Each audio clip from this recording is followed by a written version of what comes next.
you. And we're live. Hello, Hello. everyone who might join us.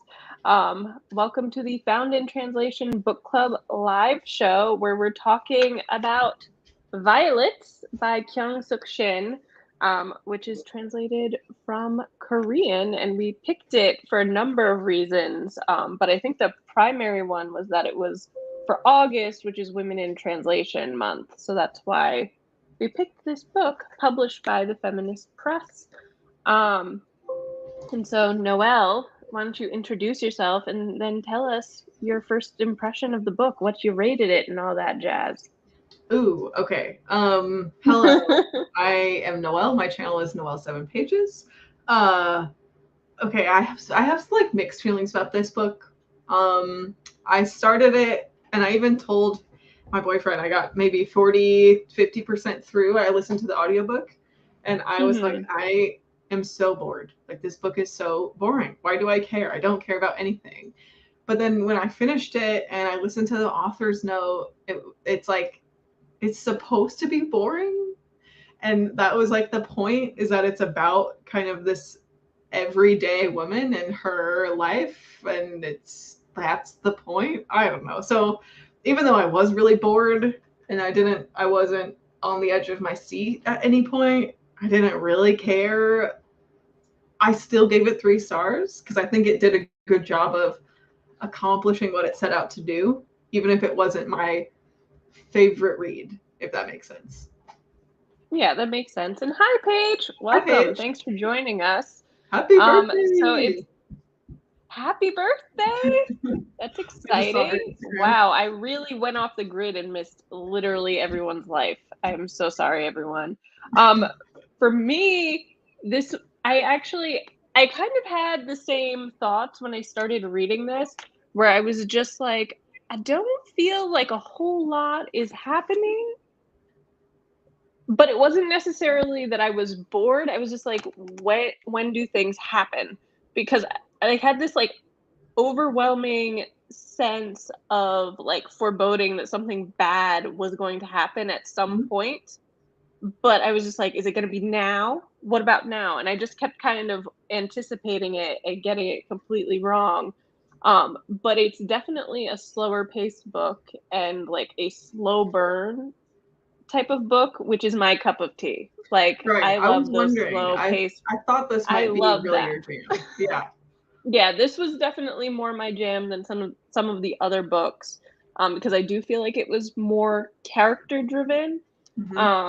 And probably like if you wanted to like classify it as a genre, I do feel like it's probably going to be more literary fiction than anything else. So I ended up like, originally I was like, maybe it's a 3, and then by the time I got to the end, I was like, no, I'm gonna bump this up to a 4, because I did enjoy the end in the sense that I feel like everything kind of made sense. Like, some of the drudgery in this stasis made perfect sense, especially with that author note in the afterwards. Like, join the club. Yeah.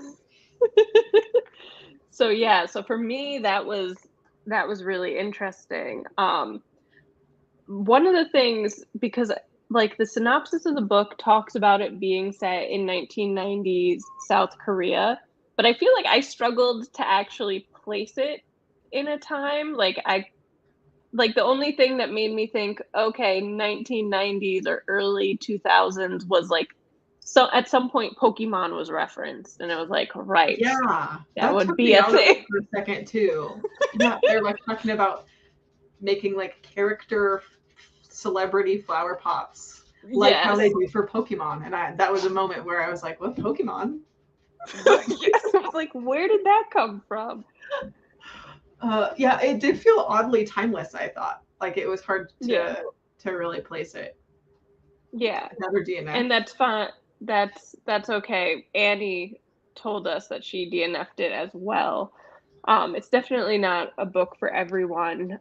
It was interesting because I do think it was a bit timeless, but it's not timeless in the fact that you don't know that it's like at some point in the contemporary world. It's just very hard to say, like, is San in the 21st century, 20th century, like 80s, 90s, early 2000s? Like, it was just really, really difficult overall. But it was interesting. And I think this was one of the books that had kind of the most literal title of anything. Like, violets pop up everywhere. I really did.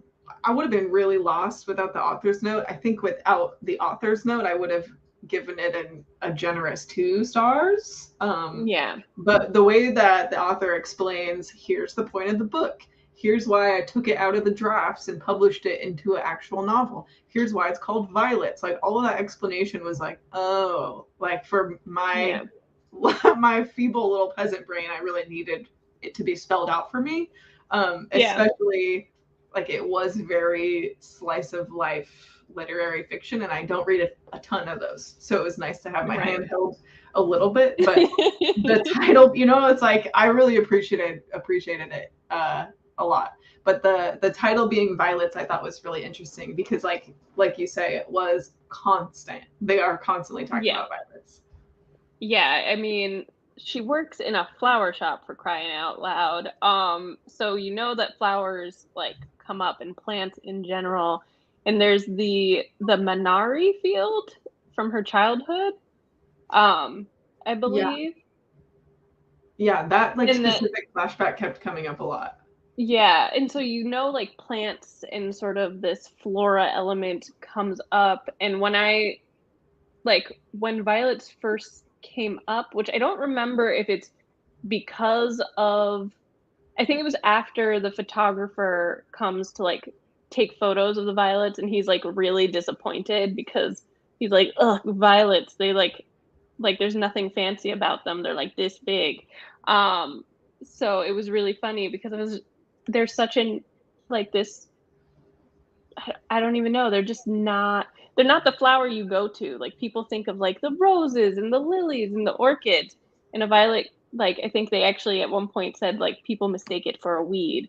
So it is this kind of throwaway flower that ends up supposedly being the cover of this magazine at some point. Yeah, which I thought that exchange was interesting because that's when the photographer is like, ugh, like, why do people like these flowers? I feel like people only like them because of the name.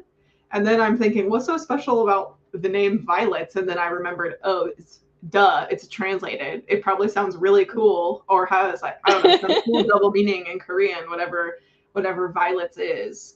And I meant to look that up and then never did. So if anyone knows, let me know, or I can quick Google it. But I did think that was interesting that it was mentioned. Like, oh, I think, probably people only like it because it's called Violets. And that was enough for me to be like, what's so special about that? Yeah. Yeah. And Christina, you read it twice, had no idea what happened. I think that's fair. Mm-hmm. I was telling Noelle before we went live, I was like, I finished this book with like 16 minutes to spare before this live started. And I still feel like my brain is processing, but there were a lot of moments where I was like, what did I just read? What just happened? So I think that's totally valid. But at least you liked it. I liked it too. But it was funny. It is so interesting because I don't even think I liked it, but I appreciate what it was trying to do. That I feel like I don't want to rant about it, but it wasn't. I have very mixed thoughts, but also not a lot happened. Like, I don't know. No. It's not that I feel like I'm confused about what happened. I just feel like there was like 3 things that happened. And we just got so much. It is very slow. Yeah. It is very, very slow. And so, it is, to use your phrase, like a slice of life sort of literary fiction where you're literally following this person over like the course of a summer for the most part. Like, you have a few sections that are like during her childhood, and then suddenly you're transplanted to her trying to get a job at a publishing house, not getting it, so she works in a flower shop, and everything that kind of happens afterwards, speaking of the flower shop, because Paige had a comment, I really love the man at the shop who doesn't speak, and when he left, I felt like I lost what was keeping me around. I Yes, really the liked him uncle too. character. He was very sweet. I mean, and it's one of those things, like, he's just this really sweet, lovable character that it kind of reminded me of, like, Hodor from Game of Thrones. Like, there's just something very lovable about this character. And it's just like, no, don't leave. Like, why did you vanish? Don't come back. And then he comes back and you're like, yay! But Yeah, yes, the uncle was great. yeah, I did like him a lot. He does make some more appearances throughout the book, but he's Hmm. not like actively in the flower shop anymore. No, he's definitely like a secondary character. Mm-hmm. And it was interesting for me when Su- how do you pronounce her name? I was trying to figure it out. The friend The in the flower audiobook shop. said Sue. Sue, okay. Sue, like talking about her relationship with the uncle. Yes. And she says that she loves him. And I was just like, are we talking familial love or romantic love? I can't tell. There was very blurred boundaries with some of these connections that I definitely wanted to talk to you about because I felt like things were not super clear cut between characters. It was vague, but I did get the Mm-hmm. idea based on Sun's reaction that it was like romantic love. That she was Yeah. like, oh, Okay. like, what a confession. Like, holy, like, I had no Yeah. idea she was going through this in her inner Yeah. world. That seemed like a little bit overblown for it just to be like, no, I love my uncle. Like, it seemed, I don't know. I got the It's vibe that it was like, I wish I could be with my uncle, but I don't know. It could be either way. I felt like it was intentionally kind of vague, or that could have been a yeah. translation thing too. Okay, Yeah. so it really could have been either. Yeah. I think it was, pretty vague.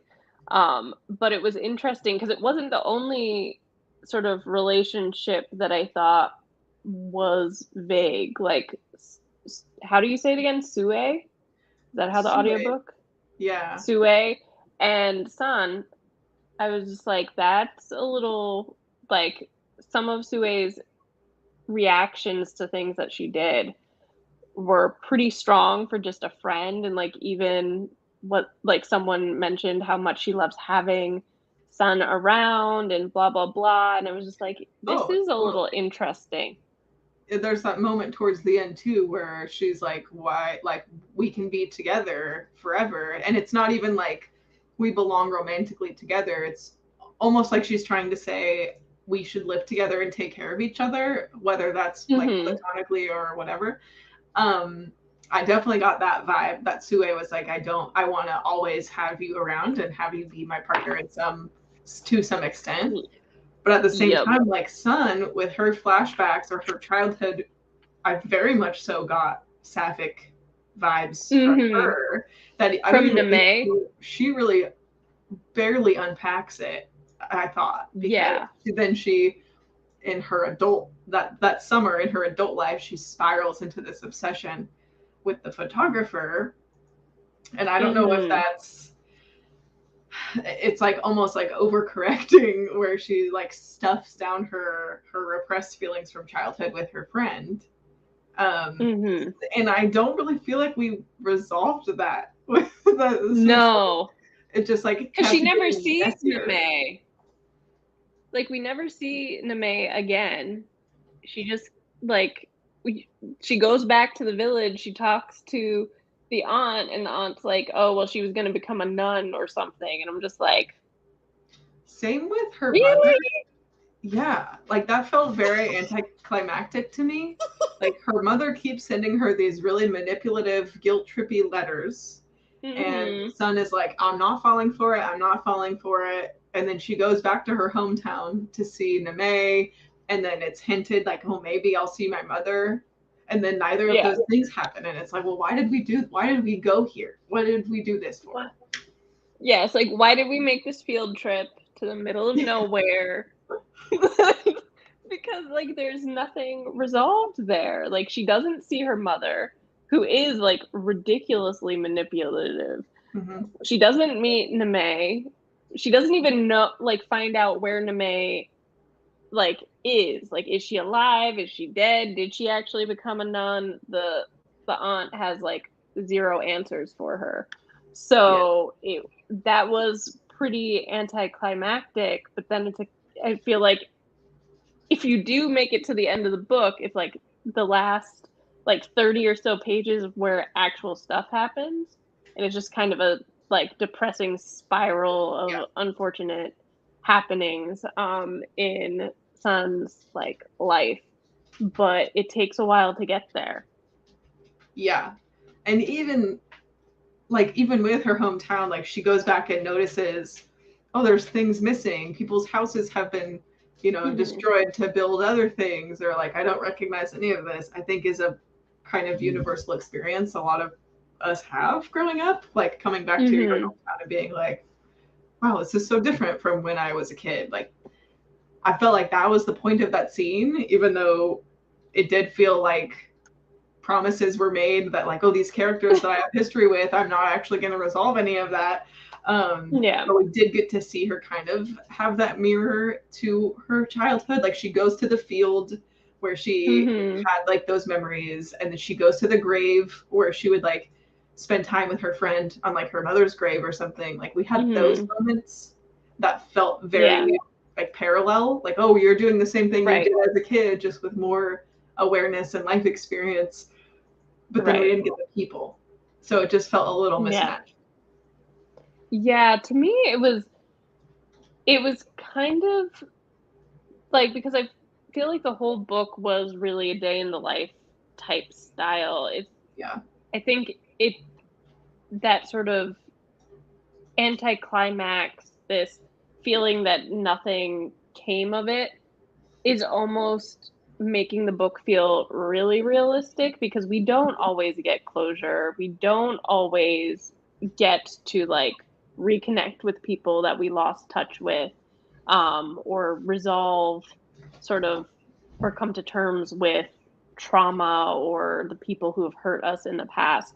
So in that way, it almost feels like almost hyper realistic, because I think most books would have taken this as the opportunity to put like a neat little bow around it and have her like find out what happened to Neme, or to have this like moment with her mother, that the book kind of kept teasing, because of these manipulative notes from her. What did you think of the mother overall? Like, I know we both said she's manipulative, but like how she kind of flitted in and out of Sun's life. What did you take from that whole kind of relationship? I don't know. I mean, I think you're so right about it being like hyper realistic, that there is no clean cut, sparkly ending. There is no actual foreshadowing in life. It's just the events come as they come. And that's definitely how the book felt, regardless of the complicated feelings about it. The mother, I thought, was a representation of like just like messy family, and also like intergenerational trauma, because it talks about how she was the first divorced woman in their town, and she was like constantly suffering after like her father, like Sun's father left them, and then she was living with the mother-in-law, like Sun, her mother, and her father's mother, and the mother-in-law was constantly like poking at her mother for being like frigid. Oh, that's why my son left, and he would never come back for you, but he's gonna come back for me. So, and then she like threw scissors at her mother-in-law, and then she was suddenly irredeemable. And it's like, well, you did throw scissors at an old lady, but also I get it. But also, so it just, then, after all that, she goes and gets, I guess, a new husband who Sun didn't like. Like that was a little foggy for me. I don't think she actually married the guy. Or he was like her support or something. Yeah, like it sounds like the mother would like, because there was that whole like discussion about this food that her mother used to make for her birthday, and then she would start making it basically on not birthdays. So basically to be like, I'm leaving you because of this guy. And it sounds like that happened multiple times. Yes.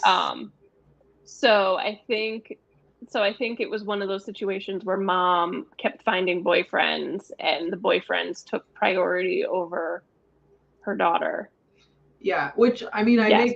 it makes sense for the trauma of Sun's mother to have this like Yeah. abandonment wound from like her Mm-hmm. husband, the father of her child, abandoning her, that now, we're going to abandon my child to try and fill that abandonment hole from like my husband. It's like, again, painfully hyper realistic, but Yeah. then the way that it turns out, like writing letters to Sun in Sun's adult life, being like, I'm such a horrible mother and all I want is to see my child one last time before I die, feels very, very But then also manipulative. asking her to euthanize her. Yeah. In a letter. Yeah, pretty gnarly. In a letter. So yes, Christina, just gross. It's horrible. But this mother, oh my god. Like, the Mother of the Year award would not go to her at all. But yeah, it was just, I feel like it sets it up for Sun having this, like, these issues with, like, connecting with people. Like, there seems to be this, like, impulse to maybe run when things get hard, or to just not ever give herself fully. So how it's literally just like one line in, I think, the second letter, and it's just like, where did this happen? What, like, why? And then you find out from Suya's, like, aunt that she'd come and could barely walk, like, in the spring or whatever. But yeah, it was very weird. It kind of came out of nowhere. It did. It was like, just we got the context of like the first letter being like, just manipulative, toxic old woman wanting to see her kid. And then the next letter is the same thing. And then in the middle is like, and because you're such a good kid, I asked one more favor, that you euthanize me. And it's like, whoa. Yes, like, hold it. Because you're But such a yeah, good daughter, I don't deserve you, and I've been such a horrible mother. And just in the end of my days, if you could just please euthanize me, like, holy yeah, take me out of my misery type of thing. And you're just like, oof. hey, lady, you're a bit extra. But I did think it was interesting to see, because I guess, like, even if you think of her mother, who seems to so easily give love, like romantic love, to people, like, you have Sun who doesn't. So we have all these vague sort of connections with, like, her childhood friend Name, with Suya, and then this, like, obsession with the photographer that comes, like, out of nowhere, and you're just like, whoa, like, you didn't Yeah. even notice him, and then he says one nice thing to you and it completely turns your head. And then there's that whole chapter about, like, the man inside her, like, that he just, like, basically subsumes her entire being, and Yeah, that's I all couldn't she. tell if that was like, she describes it as hallucination, but it kind of started like while she was asleep. So then I'm like, was this a sex Yeah. dream? Like, what happened? Like, and then it just Like, how? is he actually in her house? Like, what is It happening? was very trippy. It was like, I feel like if it was a movie scene, like, you would have it, like, be very sort of, like, smoky and, like, smoked out, and just, like, crazy lights, and not really knowing, like, you'd think it's a dream and then all of a sudden it's not a dream. It was very weird, that whole chapter, because first of all, when I saw the chapter title, I was just like, oh, this is about to get very sexual, and I'm just like, oh no, it's not about to get very sexual, it's just weird. It was just weird. It was weird. I had to take a second and stare at the wall. Oh, exactly. Yeah. What's happening? Yeah. But the reason that I think she got so obsessed is like looking at all of the other relationships in her life, and no one has ever really no one has ever really like chosen her. She always gets like, she'll put herself out there and then she gets left in the dust. It happens with her childhood friend, like as soon as they like kissed or so, whatever that like moment in the field It was like the weird birthmark thing. There was like a birthmark and she like touched the birthmark on her friend's back and then they kissed and then they took a nap and then she wakes up alone and then her friend like never wants to see her, speak to her ever again. So much so that she like punches her in the face so that, you know, that'll stick in a kid's brain and do some traumatic things. For sure. Then she has her father abandoning her as a baby. Then she has her mother constantly abandoning her for man after man after man. And then she gets rejected from the job. She gets rejected from her dream job. She gets this job at the flower shop and then becomes friends with Sue. Yeah. But then besides that, she's never had anyone be like, oh, you are worthy of attention. And then this But then one she's man threatened by Choi. Oh yeah. Like, what do you make of that? Because like Sue is just like, he wants to sleep with you. Like, that's why he keeps looking at you like that. Like, duh. And she just feels like really freaked out by his interest in her. But the photographer like makes a comment and then everyone tells her like he's a womanizer, like don't touch that. And that's the one she falls for and like fixates on in this really, really kind of trippy. It is almost like a trip. Like all of a sudden she's just all for this guy, like literally going and standing in front of his place of work. It's very much like an idealized crush. Like she's had like 1.5 conversations with him. He gave her one compliment and like walked her home or something, and then she just latches on and it becomes obsessed with the idea of the person, of like, what would it be like to be with a person? What would it be like to know him? She like is going off on this fantasy at one point of like, what would it be like to sit across the table and talk to him? And then freaks herself out because she's like, what would we talk about? I don't know. I have to get out of here. I can't let that happen. And every time she gets close to like, maybe I'm going to interact with him. Maybe I see him like, oh, I'm at his building. I'm standing in the doorway. I'm standing at the cafe. I'm standing on the street corner. Every time she gets a little too close, she like flies away and like scares herself because it would shatter the illusion of like what happens next. And it stays perfect in her brain, like her perfect little obsession, idealized version.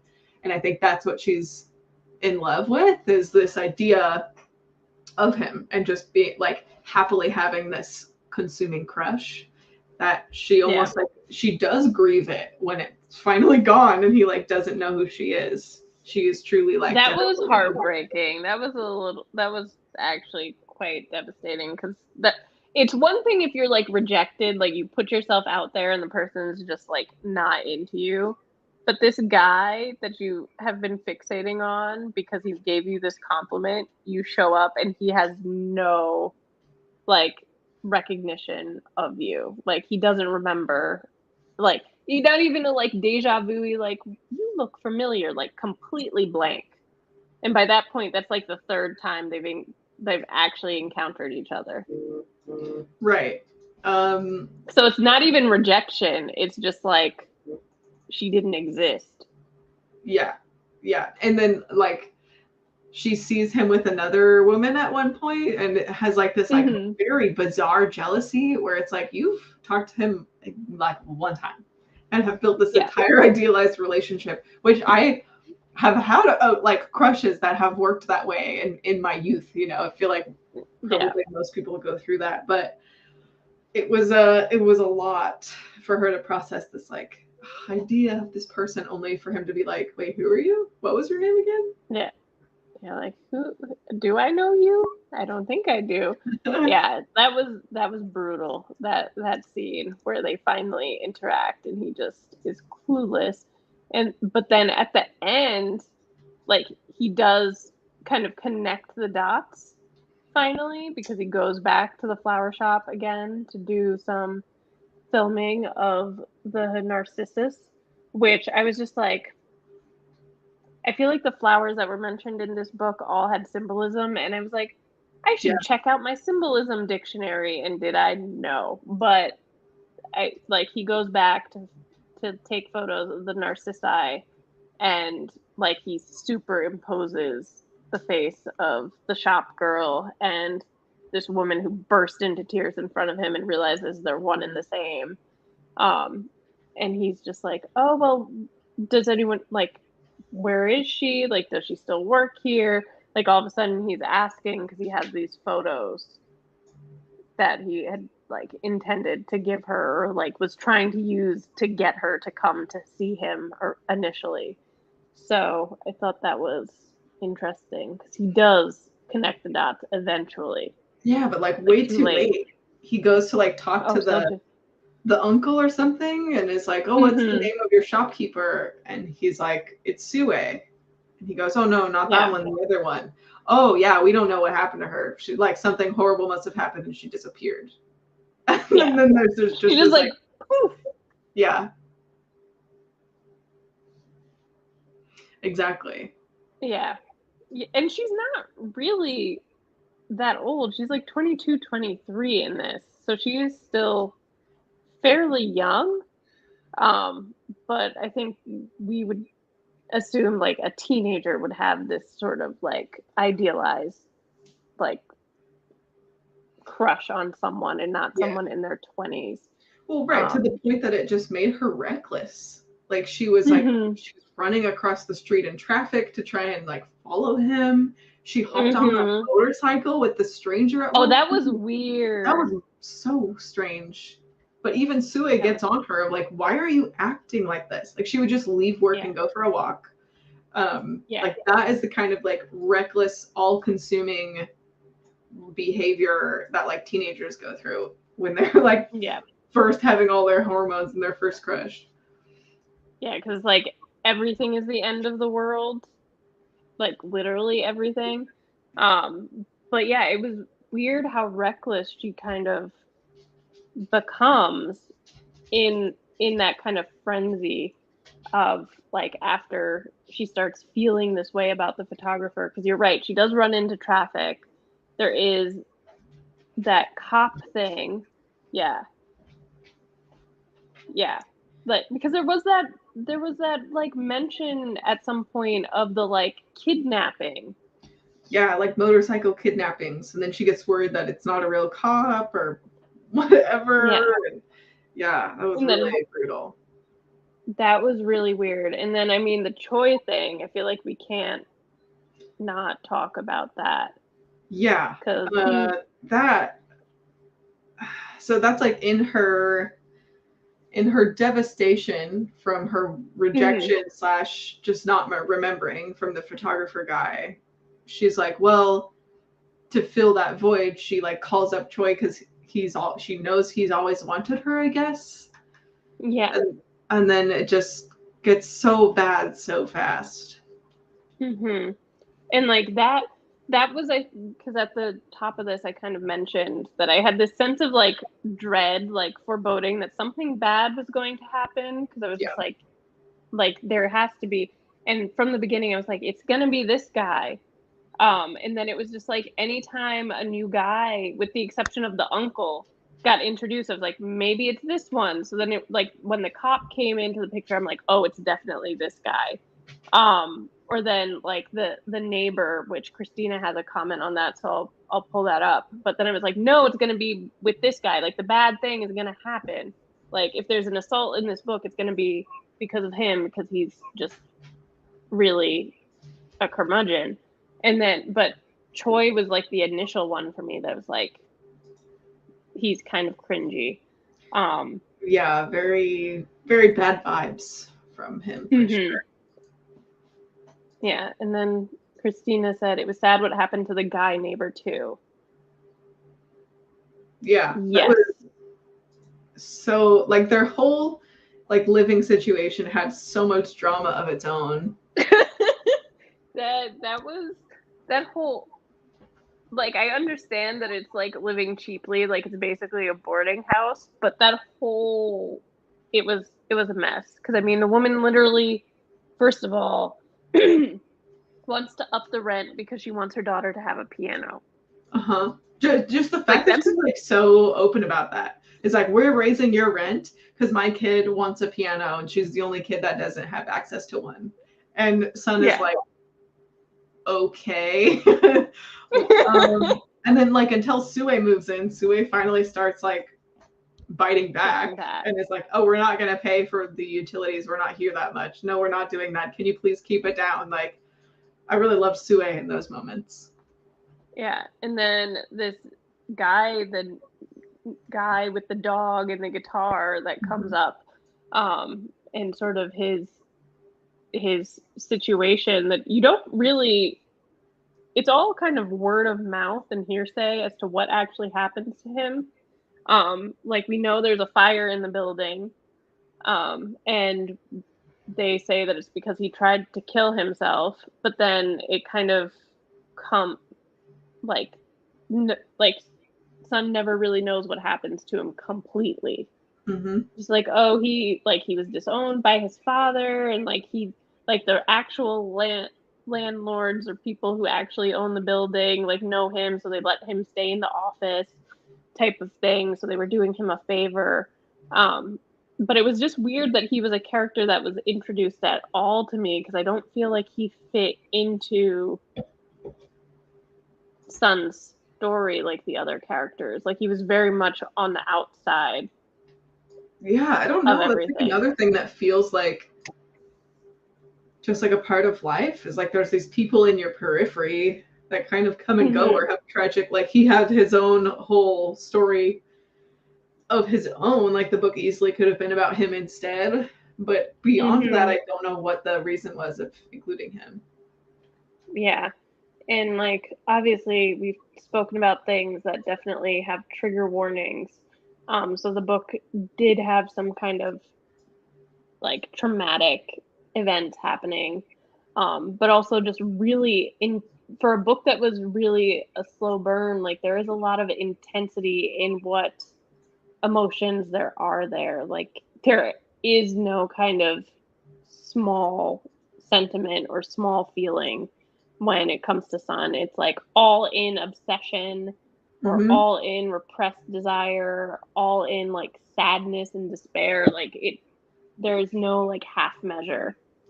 Yeah, that's a good point. It is. She does feel very big feelings all the time.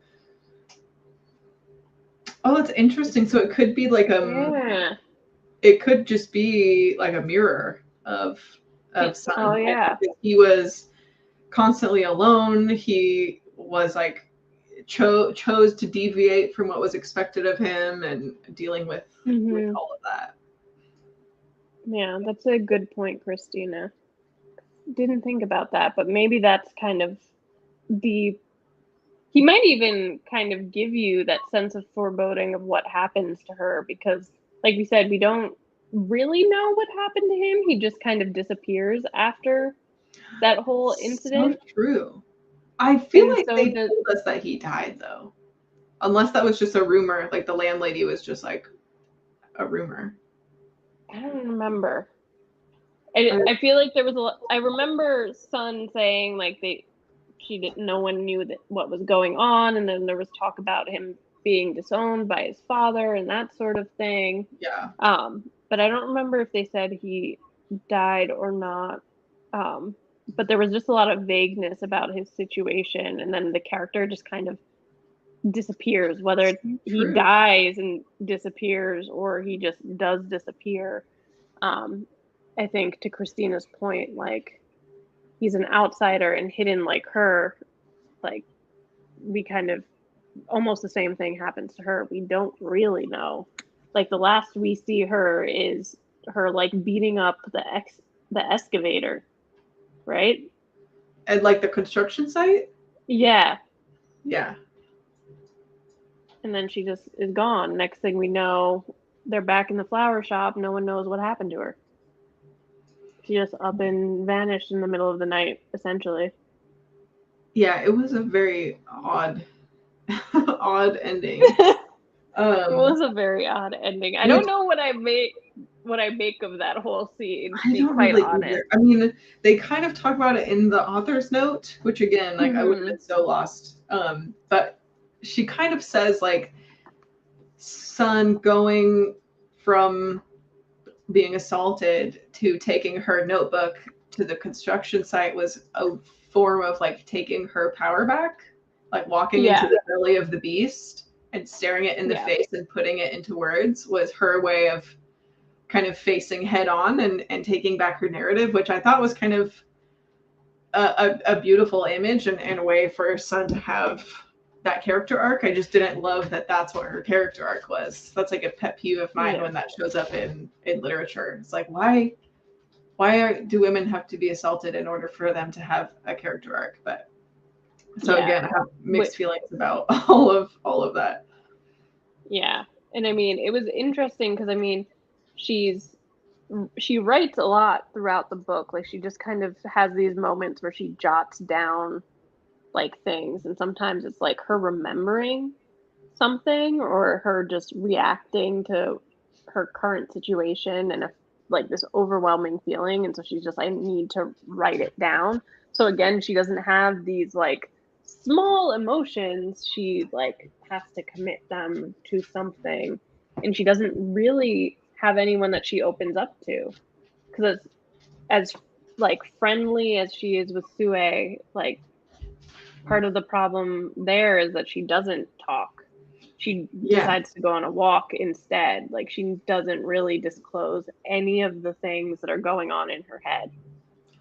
Yeah, it's like she's so lonely, and even if she doesn't have the words to like place that as what she's constantly dealing with, it very much feels that was the overarching theme of the book, is like she feels so alone, she feels so isolated, and she hasn't gone through a lot of these experiences in her youth, or she did and she repressed them and thought, I'm never going through that again, until she does, and it just is explosive in her adult life. Yeah, it's kind of, I don't know, it's exactly. Yeah, she does not say anything. I mean, the birthday thing was kind of sad because doesn't she like get herself a cake, or there is a cake and then she ends up sitting in a movie theater and falling asleep and not watching the actual movie? I think Sue makes her get a cake. It's like, once she finds out, like, why didn't you say it was your birthday? Okay, we're going to get cake right now. You have to have cake on your birthday. And then they like fall asleep in the movie theater. Yeah, and you're just kind of like, okay. All right. What a waste of money to just go. Like, she didn't even watch the movie. She starts falling asleep as the movie starts. So her birthday is kind of a bust in general. I already forgot about that whole scene. We're just like, yeah, no, it's literally fresh in my mind because I either read it like yesterday or this morning. But it was weird. Like, and I still keep coming back to that relationship with Sue and Sun, because it is, to me, like a really interesting facet of the story. It almost is like thinking about her mother and how her mother, rather than dealing with the harm and the trauma that she's causing, just keeps continuing the cycle, which kind of then gets passed on to Sun, because she is so deeply hurt and formed by this experience from childhood where her friend / crush abandons her and really hurts her. Then she kind of turns around and does that to Sue. Like Sue, now that I'm thinking about it, Sue reacted almost exactly how Sun did with that experience in her childhood, where she was like begging on hands and knees, like running to her friend's house, is like, don't leave, like, what can I do to keep our relationship? And her friend is like, chop off the head of this chicken, and Sun is like, that's weird, but okay, and then freaks out her friend by doing that. That Sue is like almost similar, of like, what can I do? Like, we belong together, we have to stay together. And Sun is like, no, I'm out, I'm leaving. That she just like perpetuated that toxic traumatic cycle. This is interesting because I did not think about this. Sue hating her mother that died when she was 2. and expecting the approval, because like Sue brings up that she wanted to basically ruin her life because ruin her own life because she hated her mother so much. So like it's some weird twisted revenge idea that she has. Um and she does, I think, expect Sun to be all for it and agree wholeheartedly because of her mother's absence. And it's just like, does she even know that her mother is really absent? I can't remember if that was really ever disclosed. She's there when she gets one of the letters, but I don't know how much Yeah, information she had. that's true. Yeah, Sue is like very self-involved. It's like she Yeah. wants Sun to be involved in her life, but rarely outside of like her birthday and a couple other things. It's like the Sue show, which is funny because it's Mm-hmm. not her book. You know, that was kind of Yeah. in a way, I feel like that was kind of the point, is that it's all of these very real people going through their own little lives, and violets being like, those are the flowers that look like weeds that no one really pays attention to, but the book being about the violets of humans. It's kind of the Yeah. everyone, like just the normal people going through life, dealing with the painful parts of life that don't necessarily have an amazing success story or have done something super noteworthy. They're just the little flowers, the little violets. And there was Yeah. so many people, so many characters in this book that I felt like that metaphor was addressing. Yeah, for sure. And I mean, I do think that a lot of the flowers that kind of get brought up time and time again Oh yeah. were like symbols for things, because now that we're kind of talking about these characters like Sue and Choi, that and even the photographer, that almost have this sort of, there's this like negative energy around them in some ways, but they just feel very much like assertive and kind of like the hunter. Like they're really the interesting characters in a way, so not the violets of the book. Like it Mm-hmm. makes me think of the Venus flytrap that keeps getting brought up, and like the how they release this like thing that attracts all the flies and then they eat the flies. Huh, And that's like really, yeah. Sue talks about like how they're difficult to like take care of because she has a friend that has one.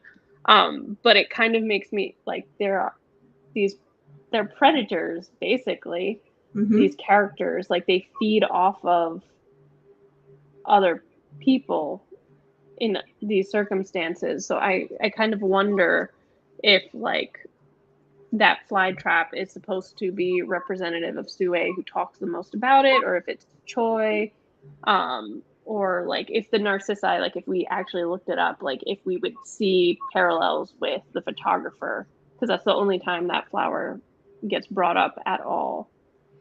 Yeah, I think you nailed it. I think Yeah, that was like a very intentional metaphor. yeah, and bringing up the word violet and violator, because she's like looking in a dictionary at some point, right? That's how she gets that list. Like she looks up violet, and that's how, I think is that so. how that Again, this comes up? makes me wonder like what it is before being translated. Because that Mm-hmm. is like, I don't know if that's true in English. It's like what Yeah, would, if they had to just make it seem similar for English, for the English translation, I right. mean, or if like the nuance of that word violator, what that really was in Korean. Yeah, yeah. Or like, is it even like, do the words, if you looked at them in the dictionary, because like violet and violator, like in English, they make sense coming kind of in order. Yeah, right. But we're Yeah. also dealing with Korean, which is not the same alphabet structure at all. I'm gonna look it up. What is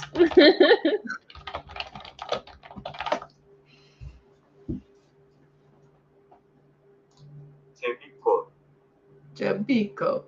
제비꽃, I don't know.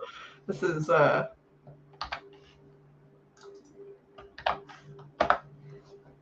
Looking it up. huh. What is the Korean alphabet called? Because it's what is their writing system? Do we know? Because I feel like that can change things too. Hangul is the writing system of the Korean language. It's made up of 14 consonants and 10 vowels, an alphabet with a total of 24 letters. And I know that it's like a super strict writing system.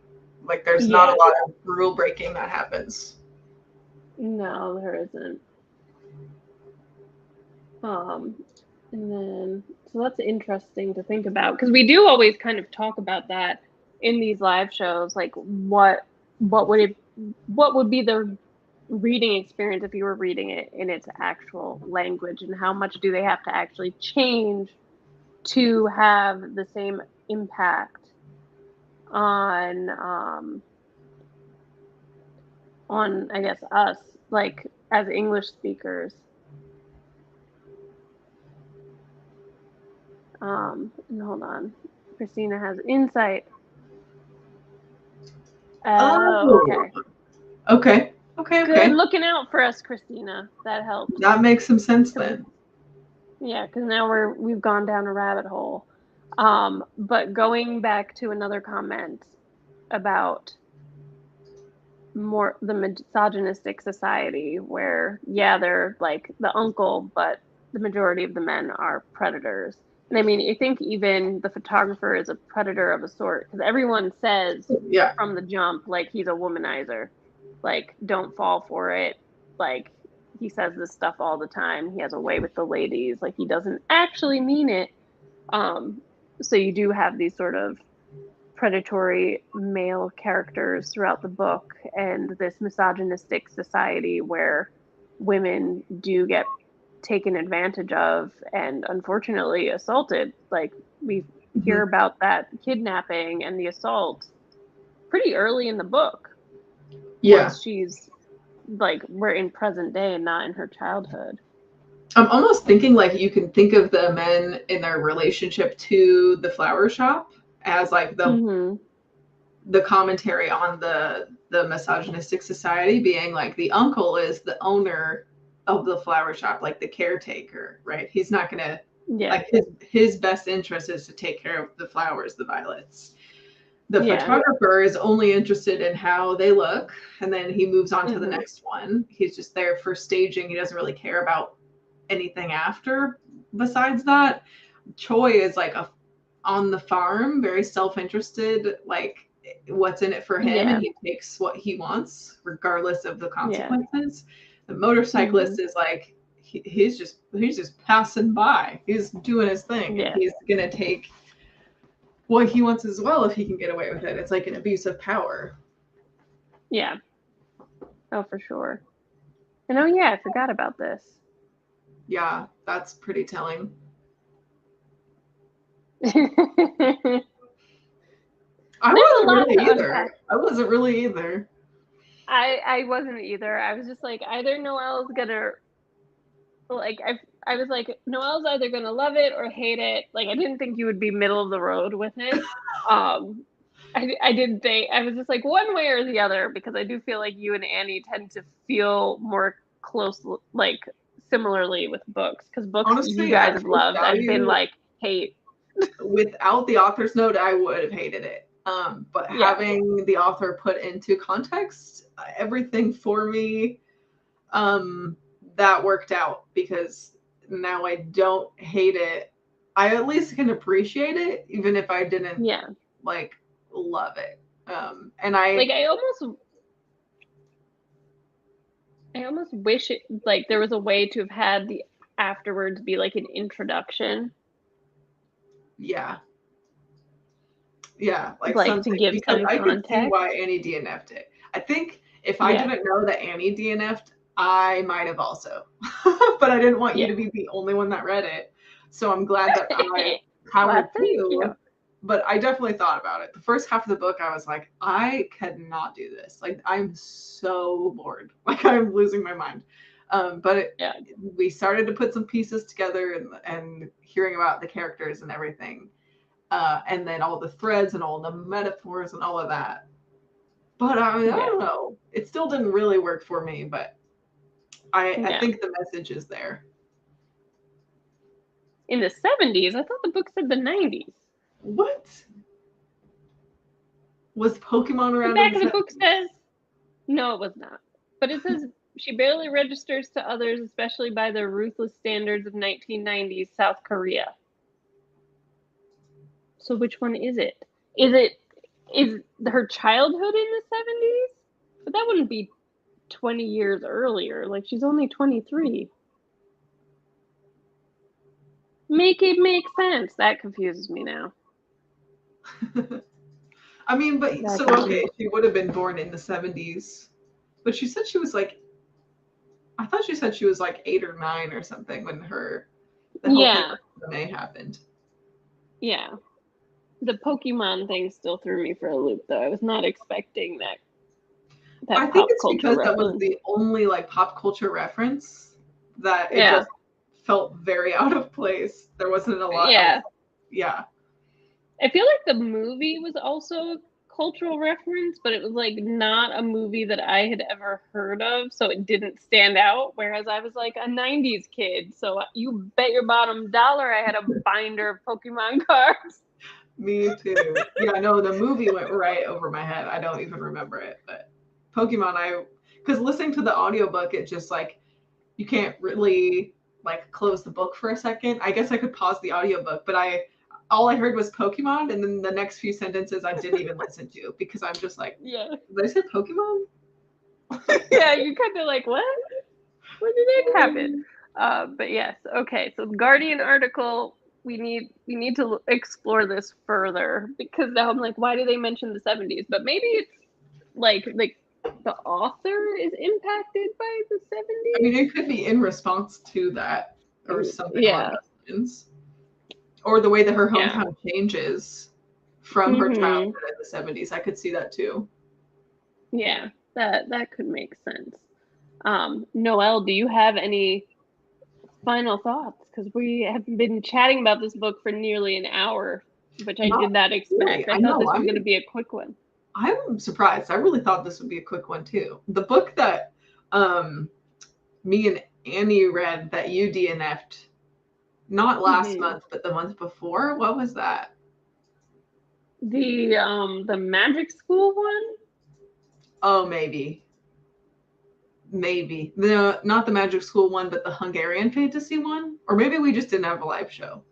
There was one this summer. I was moving, so I didn't read it because like I barely had time to like eat, let alone read. And then I DNF'd the other one. You DNF'd Vita Nostra. I think we all DNF'd the Hungarian fantasy. I think the one I'm thinking of is Notes of a Crocodile. That was like from June, and our show was in July, which is when you were moving. Yeah. And that was like maybe a 20-minute live show because me and Andy were both like, I don't know. It's kind of weird. Didn't like anyone. The plot sucked. Yeah, Bonefire, I think everyone DNF'd that. Yeah, that was I feel like that book had so much promise, and then it was just like crash and burn. Whereas this one, I could definitely see Violet's being like, you could go kind of any way with it. Like, I really enjoyed it. I wouldn't say it was like a 5-star read for me, but it was definitely like a decent 4-star. Like, you're kind of in the middle of the road, and then you have Annie who DNF'd it, because I think unless you're willing to like sit down and get through some of the like drudgery of everyday life that this book kind of throws at you at the beginning, like you're not going to get to any of the kind of meatier bits that we've been discussing for the last hour. Yeah, I know. I think that's all of my thoughts, though. I feel like we did pretty much cover everything. I'm very impressed. I think we did too. And Christina really helped us a lot. Yeah, because Christina brought up things and reminded me of things that I had not thought about. So yeah, I think that's it for Violet, which thank you everyone who participated. I can't hold this that way. There we go. And read this with us. What is our next book? Our next book is The House of Spirits, isn't it? House of the Spirits, and I Yes. think that's back on Andy's channel. Yes, I believe so. I think so. So we're not good at these stats things, but we'll update that.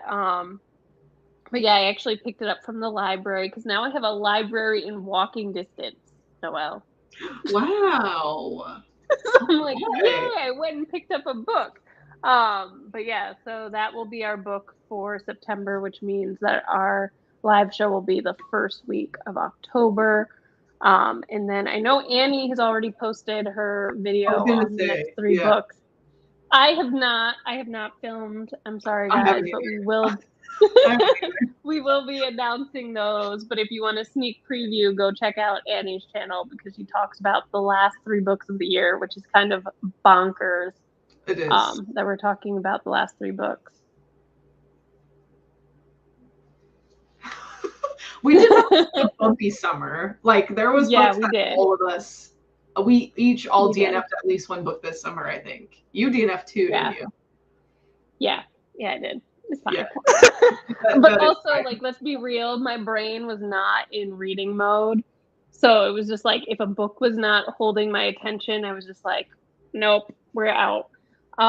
But it's fine. We're gonna have a more successful like fall. I hope so. I hope House of the Spirits brings us back. It's has so much acclaim. Like it's been around for so long and like set Isabel Allende off on this trajectory of success. So I feel like if she lets me down, it should be good. But it should be good. Because you've read other books by her already and enjoyed them. I've only read 2 of her other books. One which was her nonfiction that was basically like, it's called Soul of a Woman. And then one was The Japanese Lover, which is like historical fiction of hers, which was really, really good and I loved it. But that's the only one of her novels I've actually read. Okay. So we'll see how we all do on Annie's channel with The House of the Spirits. But thanks so much, everyone, for listening and for participating. And we'll see you at the next live show. Yay! Bye. Bye.